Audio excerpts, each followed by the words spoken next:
Hello and welcome to Algebra 1, Chapter 7.2, and today we are discussing dividing monomials. So we're going to add a few more rules to our list of exponent rules. So first of all, another what does it mean? So we're going to just do the top one here. What does it mean to have 4 to the 5th divided by 4 cubed? Well, if you'll recall, 4 to the 5th is 4 times 4 times 4 times 4 times 4, and 4 cubed is 4 times 4 times 4. And when you are multiplying, you can reduce fractions top to bottom. So it's legal for us to come in and go, well, those cancel, those cancel, those cancel. That leaves us 2 4s on the top, so we're going to have 4 squared. And so the question is then, how do I go from here straight to there? And our answer is by using the quotient of powers. So the quotient of powers, here's your rule over here, that says if you are dividing and you have the same base, remember all these rules involve having the same base, that you are going to subtract your exponent. So you're going to do the exponent on the top minus the exponent on the bottom. It's always top minus bottom. I would also suggest you write down your example there. So if we look at this example, x to the 7th, y to the 12th, divided by x to the 6th, y cubed, and it does say assume no denominator is equal to 0, because remember we cannot divide by 0. No, you can't. And so if we just assume that neither x nor y is 0, we are fine. And so just like before, you're going to take it one variable at a time, or one base at a time. So first you're going to look at the x's, and you're going to subtract the exponents because you're dividing, and so 7 minus 6 is just x, or x to the first. And then you're going to look at your y's, and we're going to have y to the 9th. And that's your answer. Alright, so we're going to move on to a different rule now. And so if we have a fraction cubed, what does that mean? Well, that's going to mean 2/5 times 2/5 times 2/5. And if we multiply this all together, that's 2 times 2 times 2 over 5 times 5 times 5, which happens to be able to be written as 2 cubed over 5 cubed. So, do you see how we go from here to there? That's what we call power of a quotient. So it's right here. If you have a quotient, which is a fraction, raised to a power, that power goes to the numerator and to the denominator. It goes to everything in those parentheses, just like your power of a product did back in 7-1. So if we look at this, that cubed on the outside is going to go to everything. So on the inside, remember this is 4 to the 1st, and also remember that a power to a power, you multiply. So we are going to have 4 cubed, c to the 9th, d to the 6th over 5 cubed. Okay, and if we want to go a little bit further, we're going to grab our calculators and do 4 cubed, which is going to be 64, c to the 9th, d to the 6th over 5 cubed, which is 125. And you're going to check to see if that fraction, the 64 over 125, reduces. And I don't believe it does. So we are going to leave it just like that, and that's our answer. So the next thing we need to talk about is zero exponents. And so you've heard me say a few times, anything without an exponent has an invisible 1 there. Well, what happens when it has a 0 for an exponent? Anything raised to the 0 power equals 1. In fact, if you take your calculator and you put in any number and you raise it to the 0 power, your calculator is going to give you 1. And we'll talk about y in, well, we can talk about y right now. Let's just do x to the 6th divided by x to the 6th. And our quotient rule, if we are dividing, says that we do what with our exponents?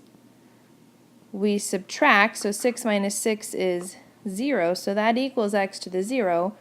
But your basic math computations tell you anytime you divide something by itself, what do you get? You get 1. right? Anything divided by itself always equals 1, and so then that's what tells us that x to the 0, or anything to the 0 for that matter, equals 1. Alright, so our first example here, we have this whole quotient raised to the 0 power. Very nicely, that is all just 1. Anything raised to the 0 power is just 1. In the next example, m to the 0 is going to become 1, and so you're going to have 1 times n cubed. So we can kind of drop the 1, because anytime you multiply by 1, you don't need to really write it. And so we're going to look at n cubed over n squared. And remember, when you are dividing with the same base, what do you do to your exponents? We subtract, and so you get n to the first power, or just n. Okay, so what happens when you end up with a negative exponent? So if I have 8 times 8, and it's over 8 times 8 times 8 times 8 times 8, we can do the same thing we did earlier, and those cancel. And look what I get. I get this 8 cubed on the bottom. Now, taking a step back, before with our quotient rule, we would have done 2 minus 5 and gotten 8 to the negative third. And you see then where those need to be exactly the same. They need to mean the same thing because we got the same thing. So 8 to the negative third has to equal 1 over 8 cubed, which leads us to our property on negative exponents. And it is that if you have a negative exponent, that you are going to move it to the bottom and it becomes a positive exponent. Or if you have a negative exponent on the bottom, you're going to move it to the top and it becomes a positive exponent. And that's all because what we just did was equivalent. I would also write down those examples. And the other thing you need to keep in mind, you might make a note of, is that in a final answer, you may never, ever, ever have negative exponents. I don't know who decided that, but somebody sat around and decided that you cannot have negative exponents in a final answer. So this is why we have a negative exponent rule. Okay, so our last examples for the day, as we're going to address some negative exponents. And so this first example, what I want you to first notice is that there are no repeating bases. There's no bases to combine. You got one thing that's an x, one that's a y, one that's a z. So there's nothing we can combine, but what we need to address is you cannot have those negative exponents. So x to the negative fourth, you can't have it, so what happens is it goes down to the bottom and becomes x to the positive fourth. Now y to the ninth though, you can have, it stays on top, and z to the negative sixth, currently on the bottom, is going to come to the top as z to the positive sixth, and then that's your answer. So all we did was shuffle things around. Now this second one here, there's a little more to work with. So I would start out by looking at your numbers, and 15 divided by 15, or 15 over 15, is 1. All right? So we're going to just kind of drop that because we have 1 something. Then you're going to look at your p's, and you are dividing. So what do you do with your exponents? We subtract, and we're going to go ahead and just write that p to the negative 2. We subtracted those. Okay, be really careful on this one. Q's, you're going to subtract. Negative 5 minus a negative 4 is negative 1. So we get q to the negative 1. And at the moment, we're going to leave that r to the negative 8th on the bottom because that's where it is. And then what's going to happen is we need to rewrite this. So p to the negative second needs to go to the bottom. Q to the first needs to go to the bottom, right? Because they're negative exponents, so we become positive on the bottom. And r to the negative 8th on the bottom needs to go to the top to become positive, and that's your answer. So let's look at one more. First of all, we're going to divide here. So we're going to make that negative 1/10. Then we're going to subtract our exponents here. That's going to be x to the negative 10th. Okay, and then we're going to have y to the 7th. And I'm going to go ahead, here's what I'm doing, I'm just extend that and go ahead and leave that z. Oh, never mind.